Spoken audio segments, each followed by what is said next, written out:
Hello dear student, কেমন আছো? I hope প্রত্যেকে শুধু ভালো না, ভীষণ ভালো আছো। স্ক্রিনের উপরে একটা প্রশ্ন দেখা যাচ্ছে, তাই না? এই প্রশ্নটা প্রথমে আমরা মন দিয়ে পড়বো, বুঝবো, তারপর পড়বো। ওকে, কি বলেছে দেখো।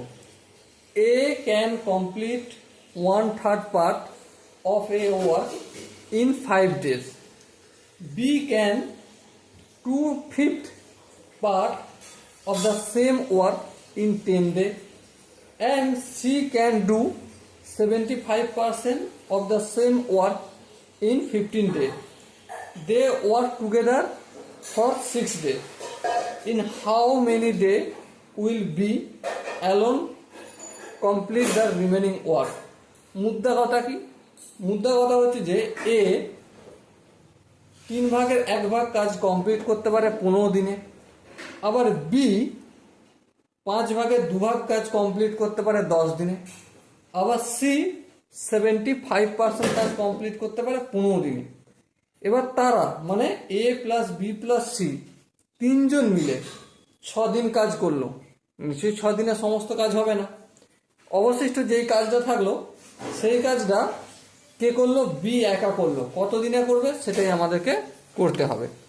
চলো প্রশ্ন অনুসারে আমরা অঙ্কটা করতে শুরু করে দিই ফটাফট করে। দেখো, এ কতটা কাজ কত দিনে কাজ করছে? এ আমাদের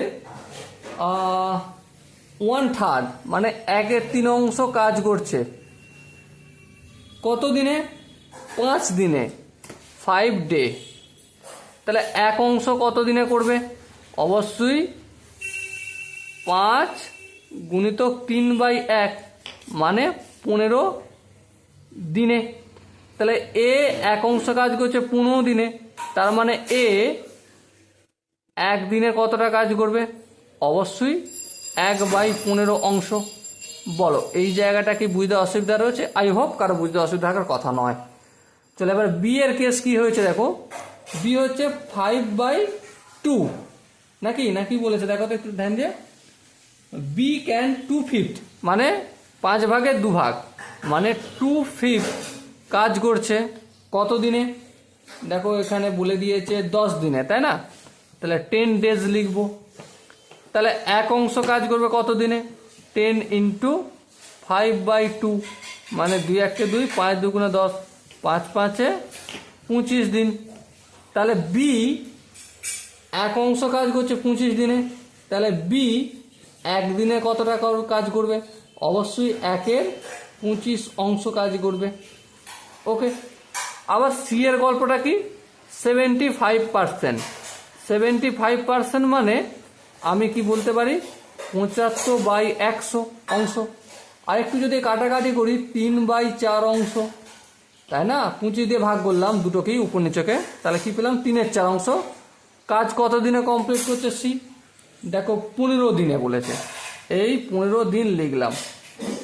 তাহলে 1 কাজ কত দিনে করবে? 15 × 4/3 3 1 3 3 5 15, তাহলে 4 5 20 দিনে 1 কাজ করছে, তাই তো? তাহলে সি 1 কাজ করছে 20 দিনে, তাহলে 1 দিনে কতটা করবে? অবশ্যই 1/20 বলো এই জায়গাটা কি বোঝা গেছে? আই হোপ এই জায়গাটা প্রত্যেকের বোঝা গেছে। এবার দেখো এ প্লাস বি প্লাস সি তিনজন মিলে 1 দিনে কতটা কাজ করবে? এ কতটা 1 দিনে করবে? 1/15, এই 1/15 লিখলাম। প্লাস বি কতটা করবে? 1/25, এই 1/25 লিখলাম। প্লাস সি কতটা করবে 1 দিনে? এই যে 1/20, এই 1/20 লিখলাম। তিনটে যোগ করছি। এবার দেখো 15, 25 আর 20 এদের যদি লসাগু করি, একটু করে নিতে হবে আমাকে। 15, 25 আর 20 5 দিয়ে কাটবো। 3 5 15, 5 5 25, 4 5 20, 4 5 20, 20 3 20 60, 60কে 5 দিয়ে গুণ করলে কত হয়? 60কে 5 দিয়ে গুণ 5 6 30, তাহলে 300 লসাগু হবে। 300কে যদি আমি 15 দিয়ে ভাগ করি কত হবে? 20 হবে। 20কে 1 দিয়ে গুণ করলে 20, প্লাস 25 দিয়ে ভাগ করছি 300কে, তাহলে কত হবে? 12 হবে। 12 1 কে 12, 20 দিয়ে ভাগ করছি 300-কে, তাহলে কত হবে? 15 হবে।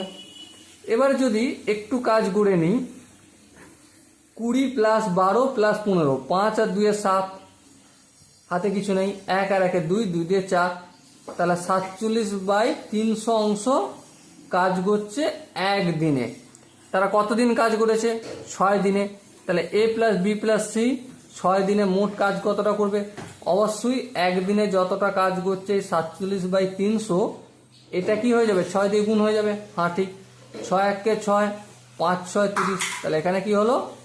47/50 অংশ কাজ করছে 6 দিনে। তাহলে অবশিষ্ট কাজ কতটা? অবশিষ্ট কাজ, তাহলে অবশিষ্ট কাজ, মোট কাজ হচ্ছে 1, তা থেকে বাদ দিচ্ছি 47/50, তাহলে কি পড়ে থাকবে? বিয়োগ করলে 3/50 অংশ। এই যে 3/50 অংশ কাজের অবশিষ্ট থাকলো, এটা কে করেছে? এই কাজটা লাস্টে কমপ্লিট করতে হয়েছে আমাদের বি কে। তাহলে বি কত অংশ কাজ করছে? দেখো এই এখানে দেখো, বি একদিনে করছে 1/25 অংশ, তাহলে বি 1/25 অংশ কাজ করে একদিনে। হ্যাঁ ঠিক, তাহলে 1 অংশ করবে কত দিনে? অবশ্যই 1 × 25/1 দিনে। এবারে কত অংশ কাজ অবশিষ্ট রয়েছে? এই যে 3/25, তাহলে এটা আমি কি লিখবো? 3/50 অংশ কাজ করবে কত? তাহলে 25 × 3/50, কাটাকাটি যদি করি 2 হবে এটা, তাহলে 3/2 দিন। এবার 3/2 দিন মানে কি? 2 × 1 = 2, 1 পূর্ণ 1/2 দিন। ওকে, সো ডিয়ার স্টুডেন্ট, এখানে যে 4টে অপশন আছে তার মধ্যে কোন অপশনটা ঠিক? অবশ্যই 1 নম্বর অপশনটা সঠিক আনসার হবে। Okay, so dear student, I hope তোমরা প্রতিটা স্টেপ বুঝতে পেরেছো। যদি কোনো স্টেপ বুঝতে অসুবিধা থাকে, ডাউট থাকে বা কনফিউশন থাকে, তার জন্য কি করতে হবে? কমেন্ট সেকশনে জানাতে হবে। ওকে, সো দেখা হচ্ছে পরবর্তী সেশনে। ততক্ষণ পর্যন্ত ভালো থেকো, সুস্থ থেকো। জয় হিন্দ।